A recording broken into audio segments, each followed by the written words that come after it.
The reason you're not winning games like you won in Madden 26 is simply because you're using the wrong settings. Did you know there's a way to change players mid-play on defense, or there was a way to throw a perfect pass every time? Don't worry, I'm gonna simplify all the settings in Madden 26 into the 5 most important ones you must know about and must be using. I will warn you though, the settings get more and more important as we go along, and if you skip out on any of them, it could be the reason you're still losing games in Madden 26. Let's jump right into it. All right, so like I just said in the intro, there's a way that you can pretty much get a perfect pass every time using freeform. Let me show you the best settings. All right, so we're gonna come into our game options here. We're gonna come into passing mechanics. Placement and accuracy is the setting that you need to be using. All right, this is what we call freeform passing. If you ever hear anyone reference that, they're talking about having placement and accuracy turned on, probably with their reticle speed in between 5 and 20. I know a lot of people have it super high. I think anything above 5 gives you enough control. They're all very similar though, in between 5 and 20, just being honest. But you just gotta find the one for you, because I played on like 15 and I would overthrow passes that I don't overthrow on 8. So it's just your like kind of feel and how you feel, you know, with aiming passes and using freeform. But I will hop on the field and show you guys probably the difference. And this is probably the best way to explain, you know, freeform and how it works. So the key thing that you need to understand is you have to be holding left trigger or L2 every time you throw the ball while you're throwing the ball to actually activate freeform, right? So we're gonna showcase an example here where we're gonna be throwing this drag to this B receiver, right? We're gonna take this snap, and this time I just press B, right? And here's the thing, sometimes you don't need to freeform. I'm not telling you to freeform pass every single play. I would say if a guy's wide open like that, you don't even need to freeform it. But here's the difference. When you actually do freeform pass a lot of the time, like you see right there, where you're able to kind of get the ball out in front of the receiver almost every time, as long as you time the pass up correctly. And this is gonna help him catch it in stride and turn it into a big gain, right? A lot better. So again, right here, another good freeform where we're able to kind of catch that ball in stride and rack it. Now, I'm not saying every time you don't freeform, the ball's gonna be behind receivers, but it's a lot more likely to happen when you don't use freeform. So right here, we're gonna throw that pass. That time, no freeform, and I was able to still get that pass out in front of him. So when you have good quarterbacks like Josh Allen, right, it's possible that you don't even need to freeform. But this time, we're just gonna have them run cover 2 hard flat, for example, right? And so we're going to motion out our running back, and we're gonna call a corner out, right? And I just want to show you why freeform is really important. So this time, we're gonna freeform this corner out, and it's gonna be out in front of that receiver so that we can catch the ball for a touchdown, right? That time obviously was wide open, but especially when you're playing against man coverage, for example, it's very important that you beat the ball out in front of some of these receivers. So right here, we're actually going to put them in man coverage, and we are going to try to we're going to try to freeform pass. All right, so we're going to put Brandon Cooks on a corner out, and man coverage is so tight sometimes that you have to almost throw a perfect pass. So right here, this is great man coverage, obviously, and so that time there's really nowhere to put that ball. But I could have put that ball behind the receiver because I saw the DB was essentially running the route for the guy, right? And so we're gonna put them back into man coverage here. We're actually gonna take this deep half off the field, all right? So we're just gonna see if Brandon Cooks can create some separation right here, right? We're gonna have him on his corner out. We're gonna take this snap, and you see how he actually does. And so then we're able to freeform. That's a great example of freeform where I held left trigger and I was able to get that ball out in front of the receiver so that he could catch it in stride and make a play. If that ball was thrown behind him, that DB certainly could have made an opportunity. He was kind of here, but you just have to get the ball to the perfect spot, which is out in front of the receiver so that he can just reach his hands out and make that catch. So recap with freeform, you want to make sure you place an accuracy turned on, reticle speed in between 5 and 20, and then you're holding left trigger when it's tight. When it's wide open, you don't necessarily have to use freeform, but hold that left trigger, get that ball out in front of the receiver, and let him catch it in stride and turn it into a big game. All right, this next setting has to do with your ability to switch players on defense. Let me make sure you have the right one turned on. All right, so you're gonna come back into game options right here. Going to scroll down until you see this setting called switch stick delay. All right, you want to make sure that you have this on none, because you don't want there to be any delay in switch stick. Switch stick is already hard enough to be able to get onto the right player. You don't need any delay. You certainly don't want to disable switch stick, and you don't even want to have it on moderate or slight. I'm going to put it on moderate right here, and I want to see the difference that it makes. I've actually never used And I've never used moderate before. I've used slight maybe last year, but I thought it was terrible, so I just went back to none. But we're gonna see what moderate does, and obviously you guys wouldn't necessarily be able to recognize it if you're watching me play, but I'm just gonna tell you how I feel about it, right? Boom. Like, it's just not the same. It's not instant. It's not terrible. Like, it's not like the worst thing ever where you can't switch stick like disable switch stick is. But look, you don't want there to be any delay in your ability to switch players, all right? So again, this is moderate, where it's a little bit delayed, maybe like half a second, and nothing crazy. But I mean, you want to be able to switch players as fast as possible. That's how a lot of these top pro players are able to switch players like 6 times in one play, because there's no delay. As soon as they tap the stick, it's switching players for them. So again, we're gonna make sure that we have it on none. And so you're gonna see how, again, it's the same thing. I mean, I'm just able to switch players wherever I want to go, and just be careful with your switch stick, right? I would say that you obviously don't want to have it disabled, but you don't want to be reckless with your switching, where you're taking these guys, you're taking safeties and bringing them down. And, like, you don't want to do any of that stuff, because a lot of one-play touchdowns that happen in this game are because of this. You switch stick onto a safety, and then you just can't recover, or you leave a guy wide open down the field and they just lob a touchdown over the top, right? So you never want to, take your safety or take a guy out of a play that's in man coverage. But here's another key that I want to tell you with the switch stick. You do not want to skip out on this. You need to make sure you're listening, because let's take, for example, a play like this, where we have this linebacker blitzing. If you're ever using a blitzing linebacker, which I would not recommend doing this very often. Some plays, like some blitz setups, you want to have your linebacker blitzing, but whenever you're using a guy in a blitz angle, whether it be a defensive lineman or a linebacker who's in a blitz angle, you cannot switch stick with the right stick anymore. That's how you normally switch stick, flicking the right stick in the direction of the player that you want to switch onto. You can't do that, right? You can see this man's in a blitz angle. I'm flicking the right stick in every direction. Nothing's happening, because you can't do it. Instead, what you have to do is use the D-pad, all right? So you can see right here, Cashman is once again blitzing, but this time I'm going to actually use the D-pad to switch stick. So I'm gonna just press D-pad in one direction, and now you see how I'm able to switch stick, and that time we actually get really quick pressure because I D-pad switch stick off of him. So that's the thing. If you're ever caught on a man who's in a blitz angle, just immediately press D-pad in one direction, and you're just gonna see, I mean, this is a crazy blitz. Maybe I need to lab this up. Quick little 5-man, but you're able to see I immediately press D-pad to the right, which switches me on to this man right here who's in coverage, and then I'm able to switch it again onto this man. So whenever you get caught onto a guy who's in a blitz assignment, like if you ever get caught on a defensive lineman, just press D-pad and now you're good, and then you can resume to using the right stick if you want to, and you're able to see how you're able to play really good coverage when you start using the right switch stick settings and actually doing it correctly, whether you're using the right stick or you're using the D-pad.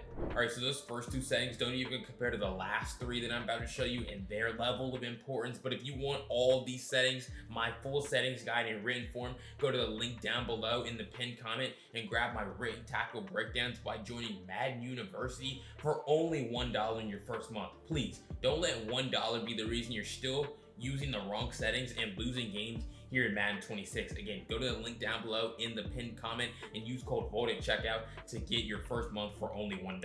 Let's jump right back into it. All right, the most common question I get, BLT, how do we stop corner routes? Or BLT, how do we use zone drops? What are the best zone drop settings? Let me show you the best ones to use right now.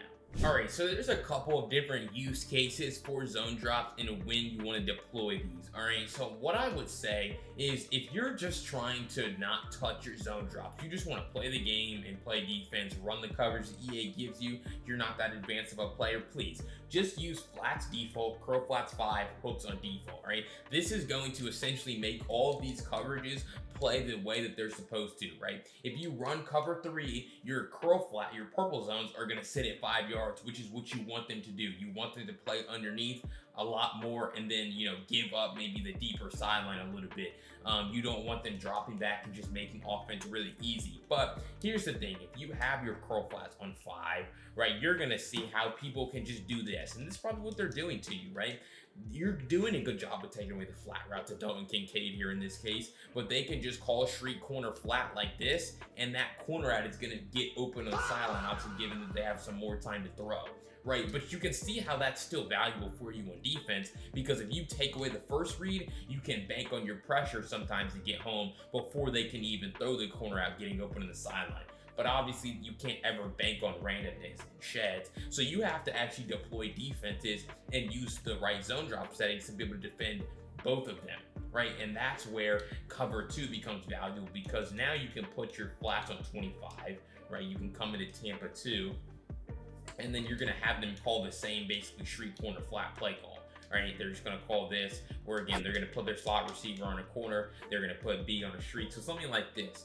Now what you can see is you're gonna have a man dropping back to defend the 25, but you still need a man guarding the flat.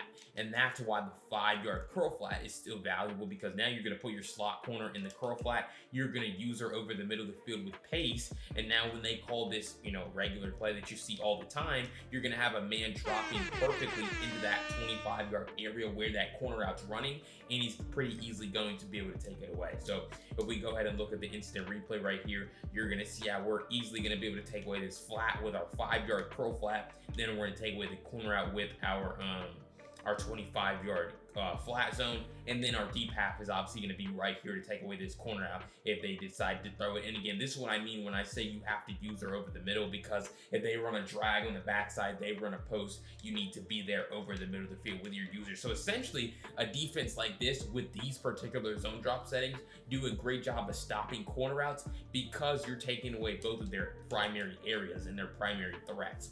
All right, so curl flat, regular flat zone, we're gonna run it one more time. Oh, I didn't even put the corner out in the field, but yeah, let's just run through it again. All right, so this is the defense, obviously, and then you're gonna see how, boom, we take the snap, and we just know that this is gonna get guarded very well. Easy pass breakup. So that's what you're able to do with these zone drop settings. All right, so like when people ask me what are the best zone drop settings, it completely depends on what you're trying to defend and what your opponent's trying to do, right? If they're just trying to hit corner routes, just put your flats on 25, run cover 2. If they're calling flood concepts, they're a smart player, then you're gonna have to probably use 25 and 5. But for the most part, against a lot of players, oh yeah, and this is another thing, if you're gonna run match coverage, you have to make sure that you have all of these on default. So if you wanna run cover 6, cover 4 quarters, cover 4 palms, right, you make sure they're all on default. So that's when I say different zone drop settings have different use cases depending, again, what you're trying to do and what you're trying to defend. But that's a beginner's guide and even a little advanced guide to how you can use zone drops to play really great defense. All right, and before I break down the final 2 settings in this video, I wanted to remind you, go down below and hit that subscribe button. I break down Madden 26 tips and tricks every single day here on this channel, and you're not going to miss out on any of the tips that I have for you. Let's jump right back into it. All right, next I want to show you a way that you're going to be able to disguise your coverage every single time so that your opponent never really knows what defense you're in. Let me show you. All right, and so not every single defense in the game has access to coverage shells. Like if we come in a nickel load mug, you can't use the coverage shells, but a lot of these do. Like single mug does, double mug does, odd does, cub does, like almost every defense. 2-4 does. So really all you have to do is, in this game, you're gonna flick the right stick, right or left, to change your coverage shells. So you're gonna see cover 2 man, cover 2, cover 3, cover 4, cover 6, right? All of these are coverage shells. Now I'm going to show you the best use cases for this and why they're so valuable, right? So we're going to come into cover 3 sky, all right? And we're going to use a cover 2 shell. So we're going to disguise our cover 3 as cover 2. Now this just looks like single high, right? If you, I think it's because I had my width on pinch, but when you have a cover 3 defense like this and it's disguised as a cover 2, this just looks like a cover 2 to the offense. And the route concepts that you want to call to be able to beat cover 2 change when they're actually in, or excuse me, cover 3. It changes when they're in cover 2, right? And so some of the stuff overlaps, don't get me wrong, but it's like if you wanted to call it, like this wouldn't be a bad play against cover 2, right? But against cover 3, it's probably not going to be that great because the outside third is probably just going to sit on the corner route. Right, so if we go ahead and take the snap, you're just going to see kind of what I'm talking about, where the outside third is kind of just sitting on that and you're able to knock that pass away. So some of the route concepts they have called is going to change depending on, you know, what the defense that you're in or that they're reading, right? Obviously, we know that against cover 2, you can call a lot of post routes, right? But when we're actually in cover 3, you're just gonna see how there's gonna be a man just sitting on that path and breaking on it to knock it away. So that's a really great use case for coverage shells when you want to just disguise your defense. You know, you're playing against someone who really relies on reading a defense well. It's impossible to read defenses when they're in coverage shells. Like, that's the point of the coverage shell, for them to not be able to read the defense, right? And so again, that's just a great way to disguise the defense. But another great use case, and probably my favorite, is I like to, and I'm gonna give you guys a little secret here, I only really like to use this on like 4th down, or like 3rd and short, for like a game-changing situation, right? So what we're gonna do is we're gonna come into Tampa 2 or cover 2, and we're gonna disguise it as cover 0 now. And why is this valuable? Because a lot of people on 4th down, they get really nervous. Obviously, like, they have to convert or they're gonna turn the ball over. And so when you show them cover 0, they might snap a play that they don't really want to snap, or most likely they're going to call a play that's not that great against zone coverage, but it's really great against man coverage. So you can just shade your coverage down to run cover 2 hard flat here, and then what's going to happen is they might call a play, honestly, like this, which this is a great play against man coverage because they have 4 man beaters. But when they're in zone, it's not really that great, because your hard flat's gonna take away the drag. You can just sit on the in route, and now everything's gonna be taken away. So we're gonna do exactly that. Boom, take it. And now you see how everything's gonna be taken away, because as soon as the ball snapped, we're now dropping into a zone coverage. And they're gonna panic really bad, right? Because they snap the ball and they're like, oh my gosh, I thought they were gonna be in man coverage. But no, they're actually in zone, and you can see how the corner out's going to be taken away by the deep half, because again, this isn't a good play against zone coverage. This is like, there's no runoff route for the deep half, right? We're sitting on their out route, we're sitting on their drag, and like I told you earlier, we just have to sit on their dig route.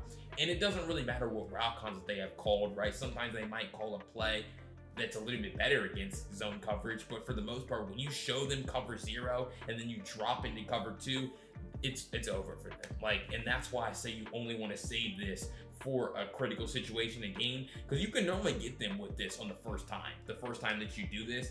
And if you get them once, one turnover in this game can completely change the game. So that's the value in coverage shells, being able to disguise your defense, especially in a critical moment. All right, this last defensive setting might be the most important one I'm gonna show you in this whole video. You need to make sure you're using the right one that I'm about to break down.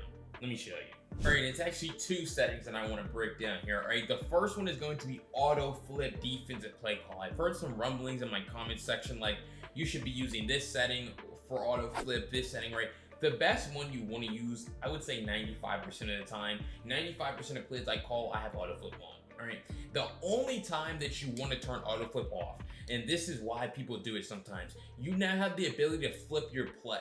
And so this is only valuable, in my opinion, when you want to only blitz them off of one side, right? So if you want your slot corner blitz to always come out on the right side here, that's when you would flip this play every time nickel to trap, so that your slot corner, regardless of what side the slot receiver's on, he's always gonna be on the right side, right? But for the most part, you just want your slot corner just come out on the same side as the receiver, right? And that's when auto flip on is the most valuable thing that you can use, because now you call Tampa 2 and you see how, I'm not kidding, 10 times out of 10, 100 times out of 100, your slot corner lines up on the same side as slot receiver, which is going to drastically improve your coverage in the way that your defense is kind of aligned. You have to make sure that you have that setting turned on, because again, if you guess wrong, right, if you have it off, you guess wrong and you have auto flip off, and then you, like I said, you just call your play and you're wrong,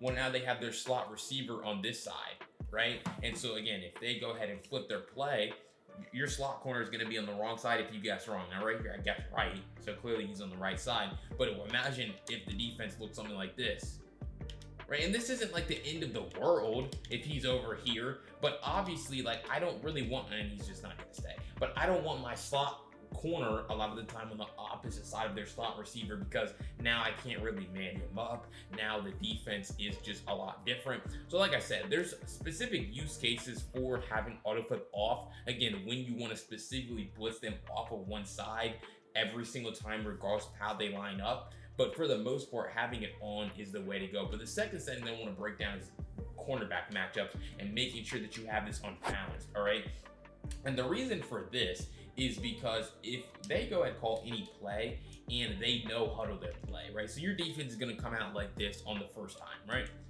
But if you have them by route running, by speed, by height, essentially your corners, when they run no huddle, they're going to try to match up all your DBs actually are going to do this. They're going to try to match up via whatever you have it set to. So your whole defense can just end up crisscross like this, and there's really nothing that you can do about it because the zones don't reflect that. The zones aren't going to change based on, you know, how the lineup is, right? So you're going to see if they just call any half decent route concept, they're just going to have a pass wide open right here on the sideline. And the only way for you to correct that would be calling a timeout, because you're not going to be able to move all your players back into position how they're supposed to be in time before they just quick snap you. And you can't afford to just give up huge plays and long touchdowns like that. So really, like I said, the solution is to make sure that you have that setting on balance, because now wherever you have these guys set to in your substitutions, that's where they're going to line up every single time, every single play, regardless, no huddle, flip, whatever it is. Your defense is actually going to come out online properly, which is going to give you the best chance to play defense. So again, quick recap with those two settings: make sure you auto flip on so that your defense lines up correctly with your slot corner on the same side as their slot receiver, and then make sure your cornerback matchups on balance so that your entire defense doesn't crisscross when they know how to their offense. Very important you use those two in particular. All right, if you enjoyed that breakdown of the 5 settings you need to make sure you understand and are using here in Madden 26, again, I encourage you to go down below and hit that subscribe button and check out my written tactical breakdown. We're going to get this entire video in written form along with 5+ written breakdowns each month when you subscribe to Madden University. Again, it's only $1 for your first month when you use code VOLT, and please don't let $1 be the reason you're still struggling to win games here in Madden 26. But if you want to know about secret pro tips that are going to help you win more games, check out this video where I break that down. I'll see you over there.